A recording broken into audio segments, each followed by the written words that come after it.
저는 좀 뜨악했죠. 뭐야 이게 뭐, 솔직히 막 뭐 개소리야 이게.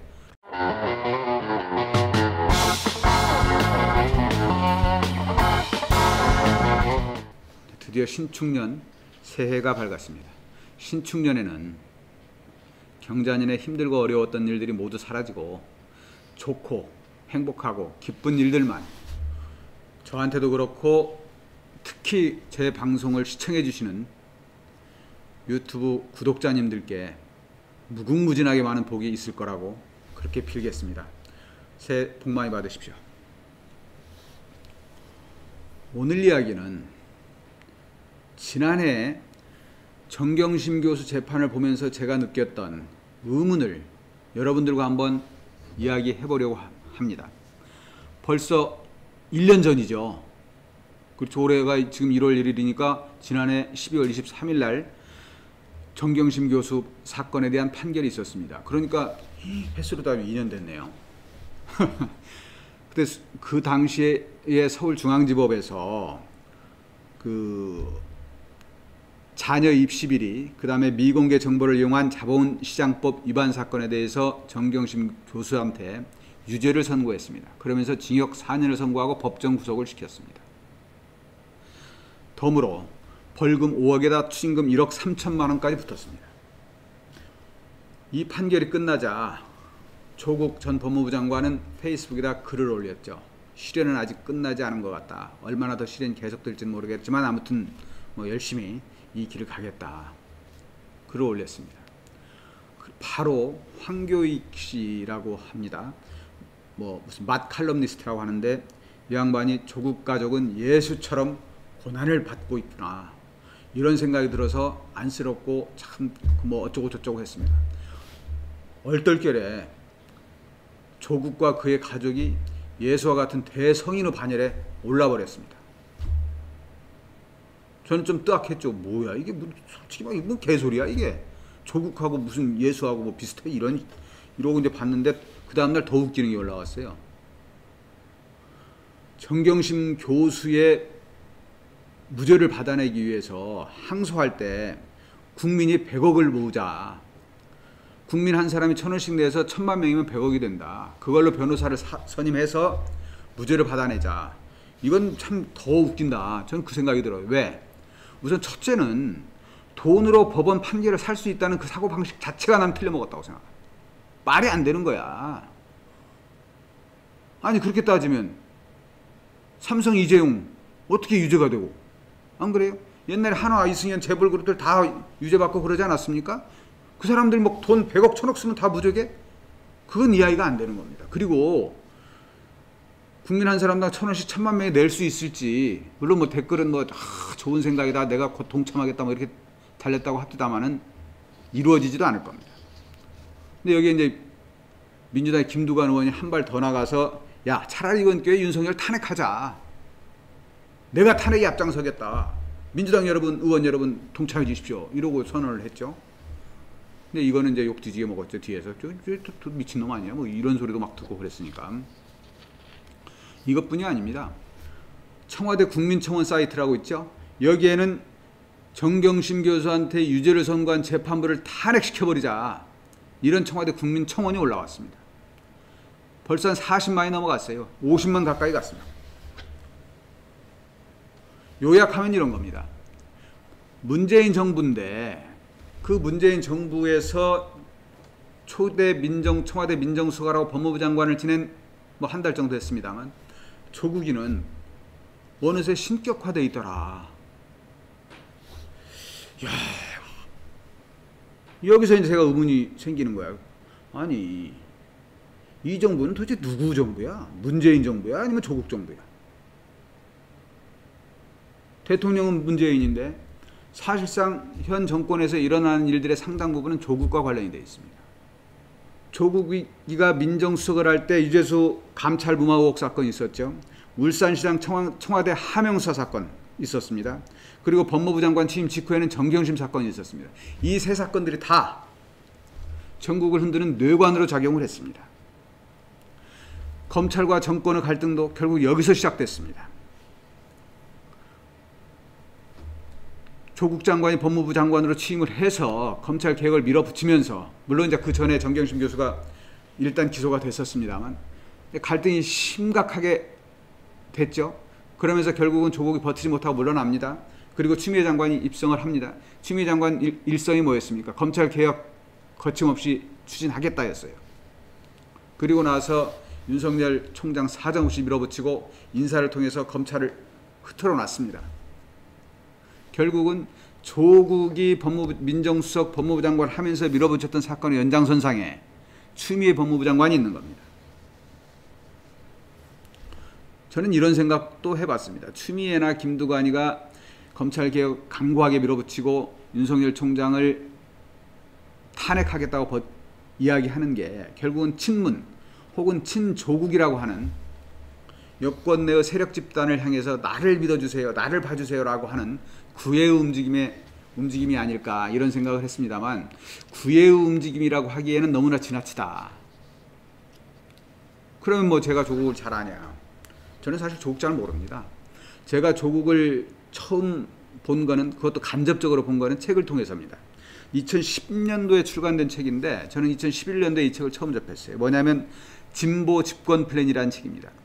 오연호가 묻고 조국이 답하다. 오마이뉴스 발행인인 오연호가 앞으로 어떻게 하면 진보가 다시 집권할 수 있겠느냐, 이거를 묻고요. 거기에 대해서 조국이 이렇게 하면 집권할 수 있다라고 대답하는 그런 책입니다. 그때가 이명박 정부 시절입니다. 책을 보면서 야, 참 그럴듯하다, 아이디어 괜찮네, 이런 생각을 했어요. 근데 여기에도 검찰개혁 이야기가 나옵니다. 플랜 5 권력이라는 편에서 괴물검찰 어떻게 바꿀 것이냐, 막강한 권력, 브레이크 없는 검찰, 이거 과연 누가 손을 대야 되느냐, 고위공직자 비리수사처 반드시 설치해야 된다. 그리고 법무부는 검찰의 그늘에서 벗어나서, 이 이야기는 검사들이 법무부의 요직을 차지하는 관행을 없애고 법무부가 철저하게 민중심으로 거듭나서 검찰을 견제해야 된다, 이런 이야기들입니다. 근데 이것도 그때 당시에 읽어볼 땐 뭐 그래, 요새 하도 검찰이 무소불위의 권력을 휘두르고 있으니까 뭐 이런 이야기가 나올 수도 있지 하면서, 야, 어쨌건 독특한 시각에서 독특하게 보는데 나름대로 일리가 있다. 근데 그 책에 2017년에 뭐 정권을 다시 잡자 이런 얘기가 나오는데, 박근혜 대통령이 탄핵을 당하면서 2017년 5월 달에 진짜 문재인이가 정권을 잡았습니다. 민주당이. 와, 이 정도면 뭐 점쟁이도 이런 점쟁이가 없습니다. 그래, 다시 문재인 정권이 출범하면서 제가 다시 한번 그 책을 봤어요. 그러면서 야, 조국이 참 대단하긴 한가 보다. 뭐 예지력이 있었나? 뭐 이런 생각을 했는데, 어쨌건 이제 이러면서 조국이가 초대 청와대 민정수석으로 가고 청와대 민정 라인을 짜고 뭐 인사 이런 데까지 광범위하게 힘을 뻗치면서 사실상 이 정부의 실세는 조국이다, 이런 이야기들이 그때도 돌긴 돌았었어요. 그리고 2019년에 법무부 장관으로 갈 때 무슨 이야기가 나왔냐, 차기 대권 후보는 조국이다. 그래서 친문과 친조국, 결국 한 묶음으로 이제 친문 라인인데 이쪽에서 조국을 대통령 후보로 만들기 위해서 작업을 하고 있다. 뭐 이런 이야기가 돌았는데, 이 이야기를 망친 게 누구냐면 윤석열이죠.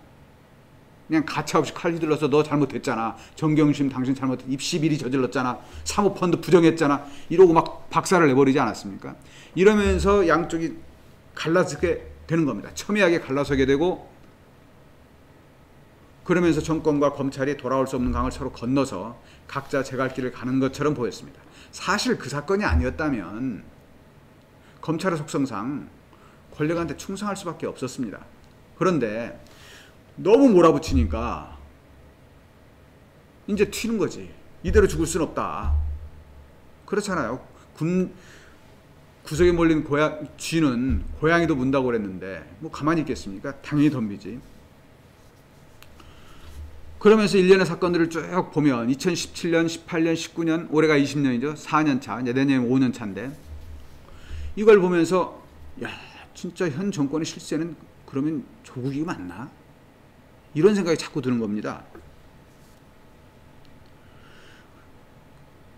이게 겉으로 보면은 문재인 정부인데 속을 들여다보면 조국 라인에서 권력을 다 장악하고 있는 것처럼 흐름이 그렇게 가고 있으니까 저 같은 그 구교자 입장에서는 이런 의문이 드는 게 당연하지 않을까요? 일부에서는 뭐 이렇게 이야기합니다. 그 김두관 의원이 윤석열 총장을 탄핵한다고 하면서 대통령 안전을 보장하기 위해서라도 탄핵을 해야 된다고 이야기를 했는데 저는 이것도 되게 웃기는 이야기라고 생각하는 게 대통령의 안전을 왜 윤석열 탄핵으로 보장받습니까? 그 말이 안 되잖아요. 대통령이 잘하면 그리고 부정과 비리를 저지르지 않으면 안전을 보장받지 않을 이유가 하나도 없습니다. 그나저나 대한민국 대통령은 다 불행하게 끝을 맺었는데 누군가 한 사람쯤 제대로 퇴임해서 멋지게 사는 모습 보여주는 것도 저는 괜찮다고 생각해요. 그러기 위해서는 억지로 안전을 보장받으려고 할 게 아니라 그거 안 돼. 그게 아니라 당신 스스로 당당하고 깨끗하게 처신하고 정치 잘하고 해서 마무리 쫙 하고 나가면 지금은 욕하던 사람들도 그렇게 되면 존경하고 존중하고 사랑할 수 있게 될 겁니다. 우리도 에이브럼 링컨이나 뭐 이런 대통령 한두 사람쯤 가지고 있으면 안 되나요? 저는 그래야 된다고 봐요. 그러기 위해서는 뭐 윤석열을 탄핵하고 검찰을 해체시키고 이래서 대통령 안전을 보장받자 이런 정신 넋 떨어진 소리는 하면 안 된다. 저는 지금부터라도 문재인 정부가 성공적인 정부로 자리매김하고 성공적인 정부로 끝을 맺기 위해서는 조국이라는 거대한 환상에서 벗어나야 된다고 생각합니다. 조국은 그냥 조국일 뿐입니다. 그냥 나의 조국, 나의 대한민국이 아니고 그냥 조국이에요. 그건 그대로 놔두고 각자가 각자의 일을 열심히 하면 됩니다. 그래야 현 정부가 지금보다는 훨씬 스탠스를 보폭을 자유롭게 펼 수 있습니다. 일부에서는 아직도 조국이 차기 대통령이 돼야 된다. 이걸 가지고 뭐 밀어붙이고 있다. 이런 소리도 들립니다. 저는 뭐 그 말은 믿지 않아요. 설마 그러게 하겠어. 대한민국이 전부 대한민국 5천만 국민이 모두 한편이 된다고 할지라도 조국이가 현재 상황에서 대통령 되기는 어렵습니다. 현실은 현실대로 인정하고 현 정부도 그 틀에서 벗어나야 조금 더 자유로워질 수 있다. 이렇게 이야기하면서 다시 한번 묻고 싶습니다. 지금 정부는 도대체 누구 정부입니까? 조국 정부입니까? 아니면 문재인 정부입니까? 누가 한번 시원하게 답변해 주시기를 부탁드립니다. 새해 복 많이 받으십시오.